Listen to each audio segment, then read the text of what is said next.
vous tous d'être ici présents cet après-midi. Merci beaucoup à vous, Laurent. Et bon, j'ai parlé tout à l'heure à Philippe Robinet, que j'ai la chance de connaître depuis pas mal de temps.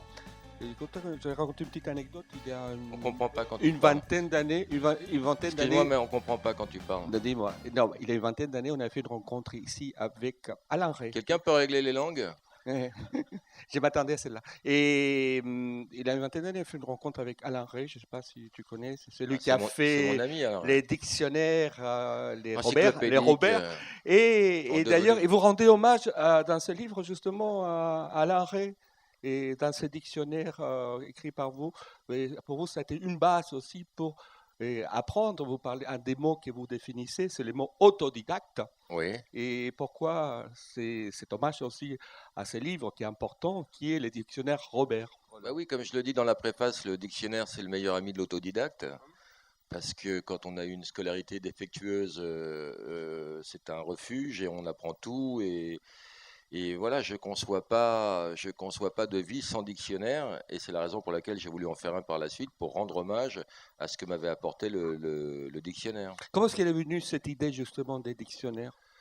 Bah, j'ai eu l'idée je me suis dit que c'était dommage de ne pas trop exploiter mon sens de la formule depuis que je faisais plus trop de télé. Donc ça m'est venu comme ça. Et je me suis dit, Indico, ce serait classieux. Et voilà, et puis entre l'idée et la concrétisation de l'objet, il y a eu 3 ans. Et donc c'est bien un peu de s'éloigner de la télé pour C'est pouvoir très écrire des bien de livres. s'éloigner de la télé. Je le recommande à tout le monde. Éloignez-vous de la télé. Hein. Je me suis posé 3 questions avant d'écrire ce livre. Euh, un, qui va l'acheter? Deux, est-ce que ça vaut la peine de couper des arbres pour imprimer ça? Et trois, combien cela va-t-il me rapporter? Et c'est vrai qu'après avoir répondu à la troisième question, j'ai totalement oublié les deux premières. Mais 200 000 exemplaires vendus, c'est quand même déjà pas mal, non? C'est un début, C'est un début. c'est encourageant. Et lorsque vous écrivez, par exemple, parce que dans ce livre, il y a beaucoup de... Je ne sais pas, par exemple, je me suis posé la question, est-ce que pas simplement les féministes, les femmes vont bien t'aimer?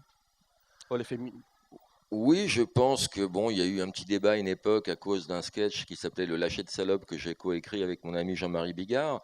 Donc on s'est mis un peu des ligues féministes à dos, mais on s'est pas mis les femmes à dos.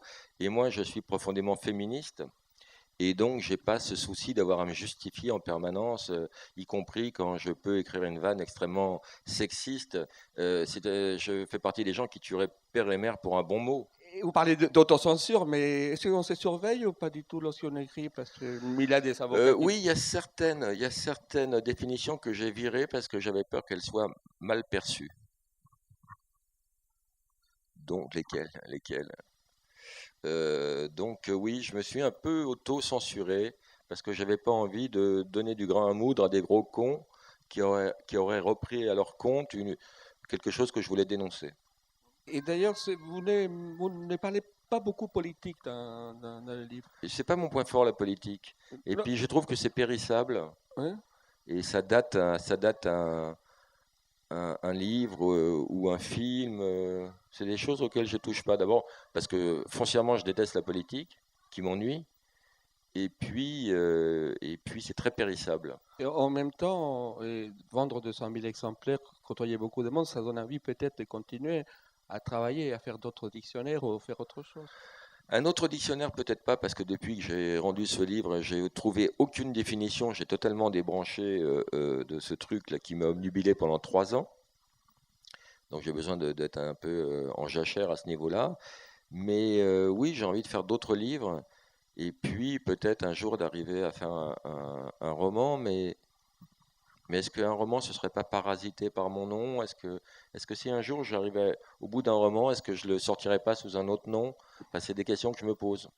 Est-ce que vous attendiez par rapport à cette jeunesse que vous dites, vous avez largué l'école à 15 ans, ça est allé au-delà de vos espérances? Est-ce que vous avez pu faire Ah par bah oui. vous-même? Moi, depuis des années, tout est bonus, cadeau et tout est inespéré. C'est vrai que je fais pas du tout les choses auxquelles on me vouait quand j'avais 15 ans. On m'a prédit des choses pas très sympathiques, comme l'échafaud à l'époque. Il y avait encore la peine de mort d'ailleurs. Mais non, c'est vrai que moi, le fait qu'on me paye maintenant pour ce qu'on me reprochait quand j'étais jeune, c'est un conte de fées, ça c'est sûr. Non, vous parlez de la grammaire, justement, de la grammaire. Et vous donnez une définition de la grammaire dans les livres. Oui, ce sont des règles douloureuses. Ouais. C'est vrai, c'est tout à fait ça, ça résume toute ma scolarité. Oui, mais en même temps, c'est jouer avec les mots chaque fois. Et oui, trouver la formule la plus ramassée, la plus concise possible, en disant expliquer le plus de choses avec une grande économie de mots. Moi, les définitions que je préfère, c'est celles que j'ai traitées en 2 mots. Par exemple. Par exemple, Cosette, conversation misérable. Mhm. J'aime bien ça. Ou 2, 3 mots. Lépreux, persona non grata. Et merci à vous de ne pas avoir quitté le plateau, hein, d'ailleurs. Ah mais non, mais là, aujourd'hui, Aujourd'hui, voilà. moi, je peux rester 2 heures à papoter, moi.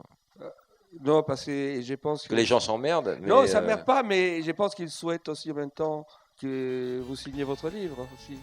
avec plaisir. Avec le Et plus grand des plaisirs, en 2 mots.